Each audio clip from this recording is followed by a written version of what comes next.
model for others.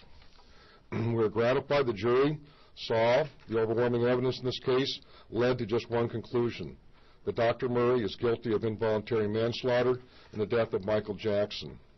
We thank the jurors for their hard work and thoughtful deliberations.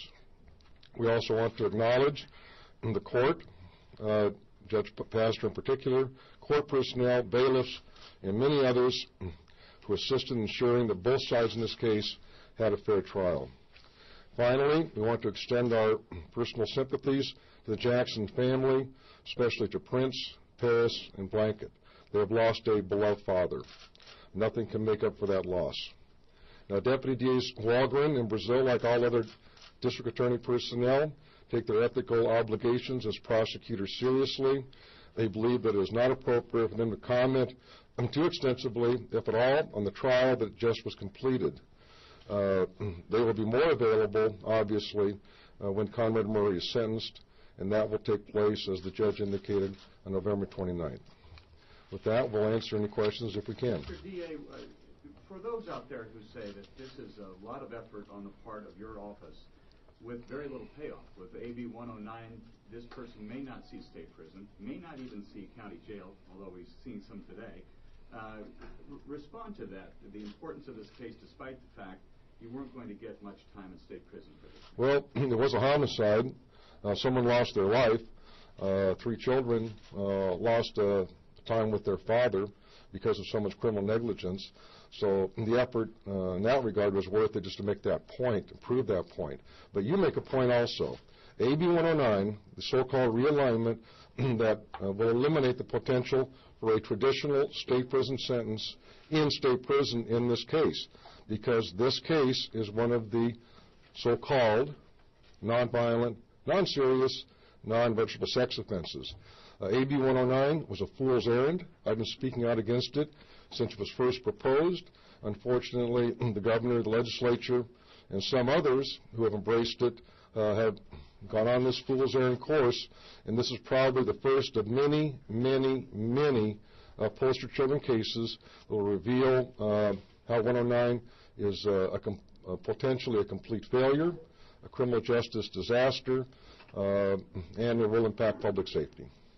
To what degree was, I'm sorry, one more follow. What degree was this case a message to physicians? Because doctor shopping is an issue, particularly in Hollywood, individuals looking for physicians to do their bidding. To what extent was this case a message to them? It was a very strong and powerful message that this sort of conduct does rise to the level of criminal negligence, and to the extent someone dies as a result of them playing the role as Dr. Feelgood, they will be held accountable. Unfortunately, deaths from prescriptions, prescribed medications, is the #1 cause of death in the United States of America this year. It used to be automobile accidents, now it's prescribed medications.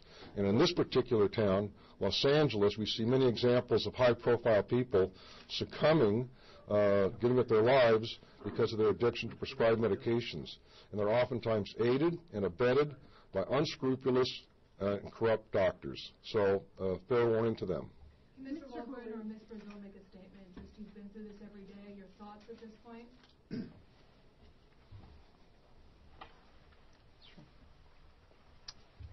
The only thing I'd say at this point is I just want to thank Judge Pastor for overseeing a very fair and well-run trial. And I'd also thank, most importantly, the jury for being so conscientious in their duties. As the judge indicated in court, they were so diligent, so responsible, and punctual and respectful of the process and the system, and they did that at great sacrifice to themselves. At this point, I just thank the jury, and our sympathies go out to the Jackson family at this time for the loss that they have suffered. Not a pop icon, but a son and a brother, and I think that's most important to keep in mind today. Thank you. Deborah? All right. Mr. Cooley, Pete? Conrad already mentioned the notion of Dr. Murray may not do much jail time. Does the suspension of the medical license, which I think is part and parcel of any possible sentence, does that stand sort of like a smoking hole in the landscape for the medical profession and those who own a doctor shop? It's my understanding that a felony conviction, particularly in the context of this sort of negligence, will result in the automatic suspension of his medical license. He'll lose his medical license. Will that be just here or in other states as well? I would hope other states would honor California's conviction. They've all had a chance to see the consequences of the doctor's actions. Does that Mr. send Cooley, a message, let me though? ask a question. Sure. I have heard commentators throughout the trial talk about how this was really a medical malpractice case, but there's quite frankly a view of this evidence that fits quite nicely into a theory of second-degree murder. And then there were people, of course, Michael Jackson fans who wanted murder. So can you talk about that decision to go with manslaughter? I understand it, but can you talk to us about it? There is a theory of second-degree murder based upon implied malice, that the doctor's conduct was so reckless that it amounted to malice in this context.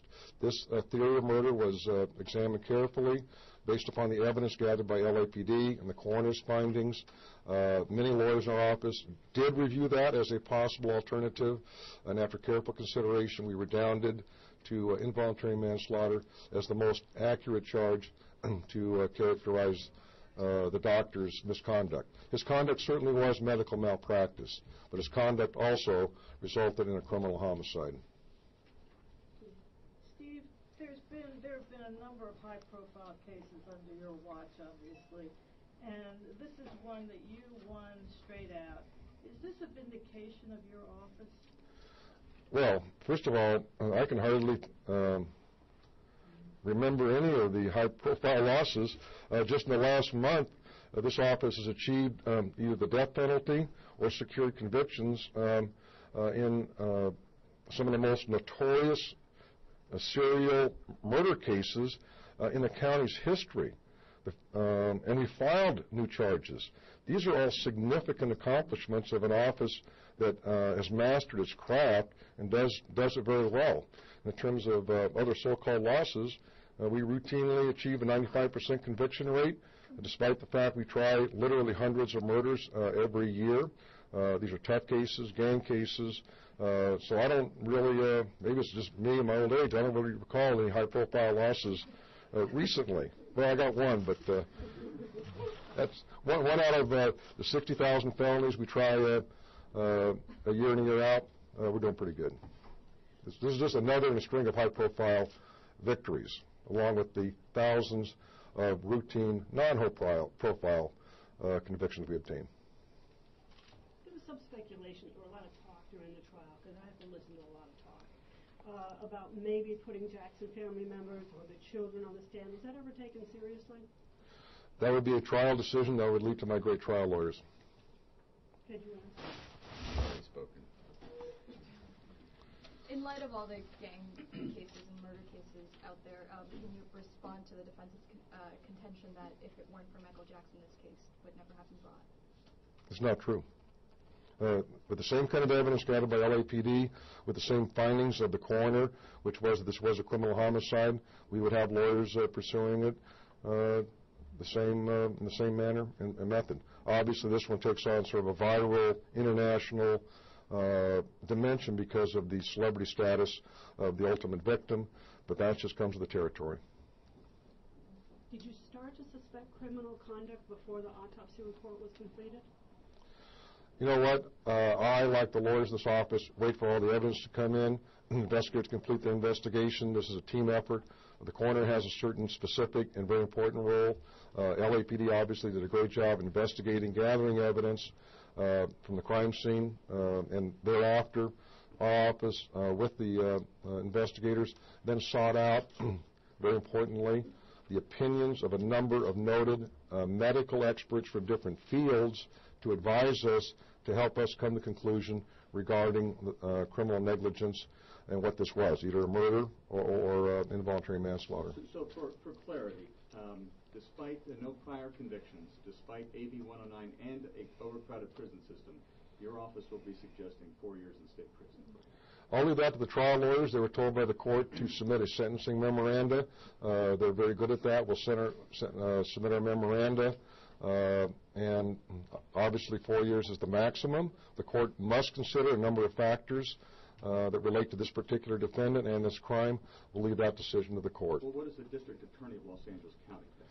I think that, unfortunately, because of AB 109, that a completely potentially failed system that is now in place, it'll be very difficult to achieve an appropriate sentence of incarceration for Dr. Conrad Murray. As it turned out, Conrad Murray's statement to the police, his voluntary statement, was very important to your approach because it was the basis of your probable cause for all those search warrants. So I want to know if you think you could have made a case without his statement to the police. Yes. All right, thank you all very much. Thank you. Thank you, Mr.